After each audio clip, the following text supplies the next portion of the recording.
morning hosting the one and only Scorpio during Scorpio season. You can follow him on Twitter. Even his children get him cards making fun of his Twitter account. Josh.com.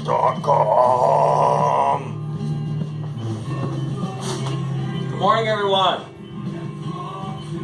We're listening to music from AdamJosh.com. Just so there's no confusion about copyright issue, that is my own music. Welcome. Just quickly checking the live streams. I'm not ignoring you guys over there. One sec.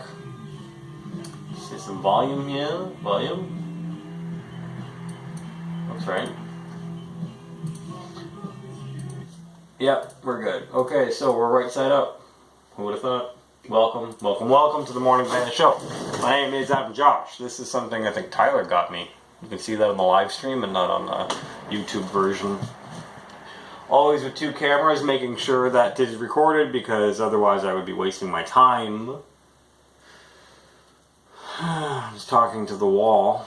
Welcome to Morning Banana Show. The Morning Banana Show, we're at number 91, believe it or not. That's 91 of these delicious organic bananas. If you're wondering what my secret is, it's bananas. I have a banana every day.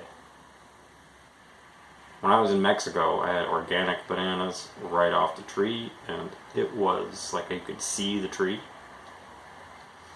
Those are another level. These are okay too. Welcome.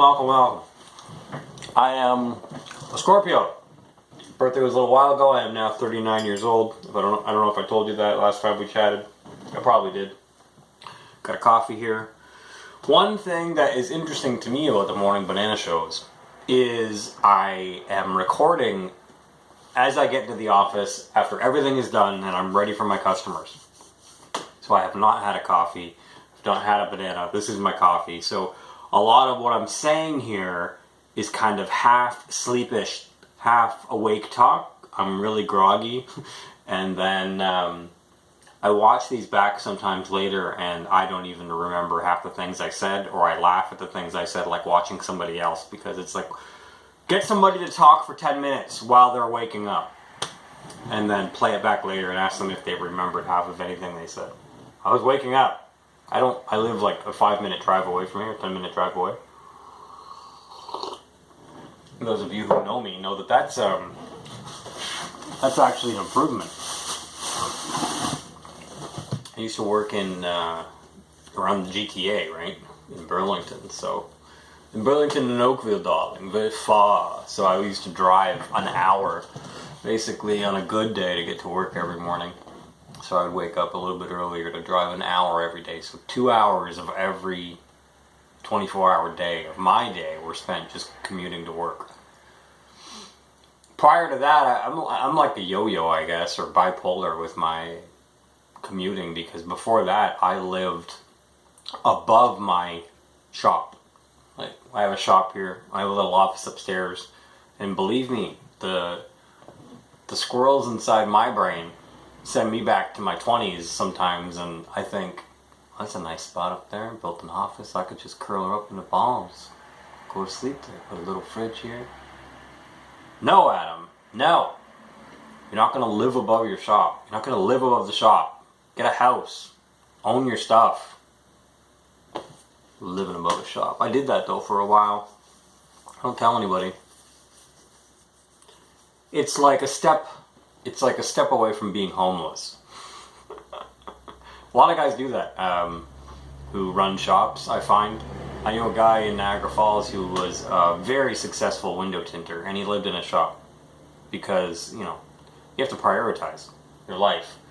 You have all these bills for your house, and you have all these bills for your fancy truck that you bought, and then you have all these bills for your shop, and a lot of them, they're very expensive bills, and you have to figure out which ones are more important to you, and more often than not, guys prioritize their business.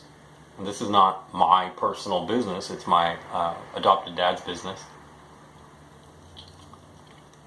I don't claim that I'm the owner. If somebody asks, I am not the owner. Not trying to be, gotta give credit where it's due. However, as you know, I'm the guy who is here doing the work, and that's worth something. The certified technician, the guy who, from start to finish, as far as rust check goes, does the job. I certified another technician. He'll be in today at 1. I told him to sleep in. We've had a long week. Not that you can see my calendar here, but it's full.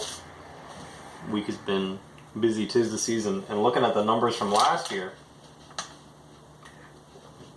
we're set to do at least 20 more in the month, so I gotta warn him about that when he gets in today.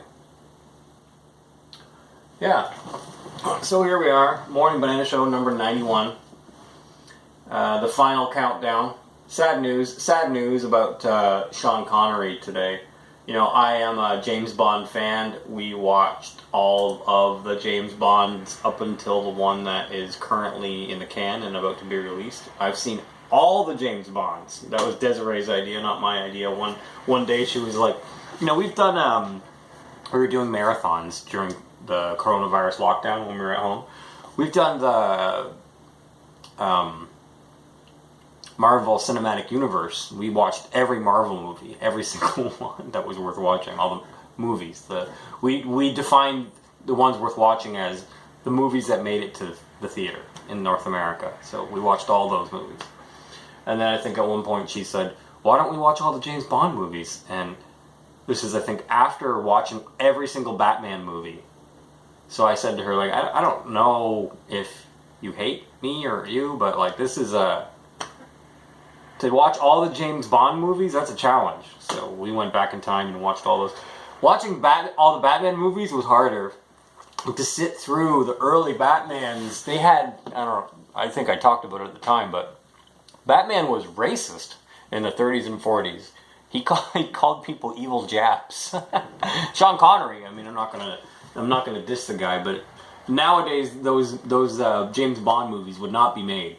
Womanizing, openly just hitting women, open-handed, more so in the other eras. But Sean Connery, I think he slapped some women on set.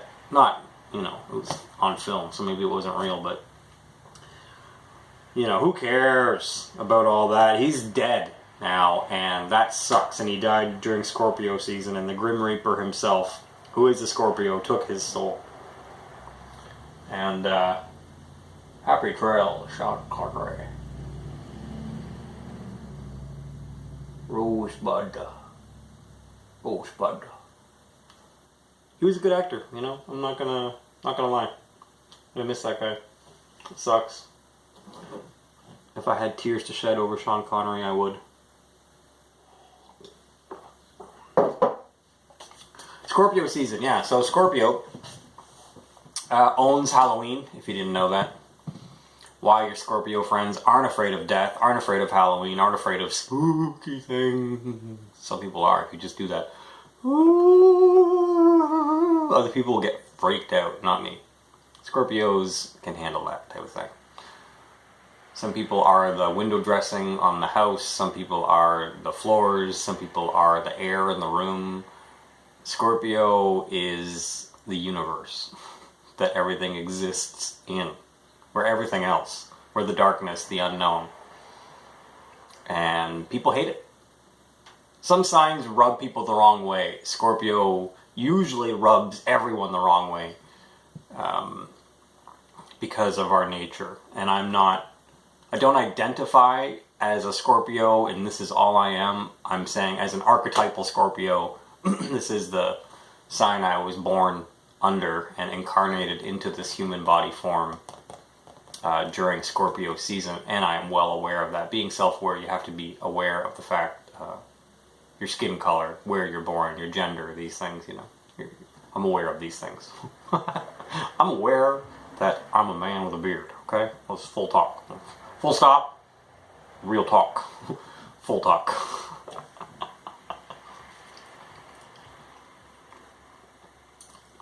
Real talk, full stop, full talk. Anyway, who are you voting for? If everybody voted for Kanye West, that would probably be the best thing that you could do. But you have to get 300 million people to agree to vote for somebody like Kanye West. If, lady from Hawaii, it'll come to me, senator from Hawaii.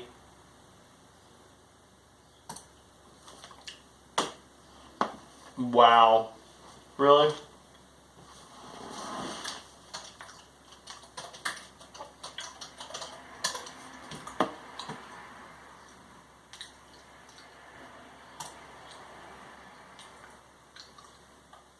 Tulsi Gabbard. If Tulsi Gabbard didn't drop out and kowtow like Bernie Sanders did in 2016 and Bernie Sanders did in 2020,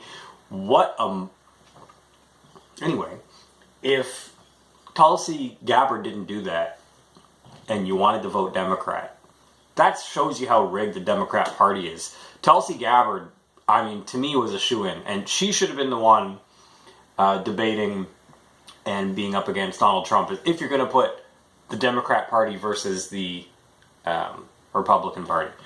But as fate would have it, she, whatever, for intimidation, coercion, God knows, you have to ask Tulsi Gabbard, hey, why did you drop out of the presidential election in 2020?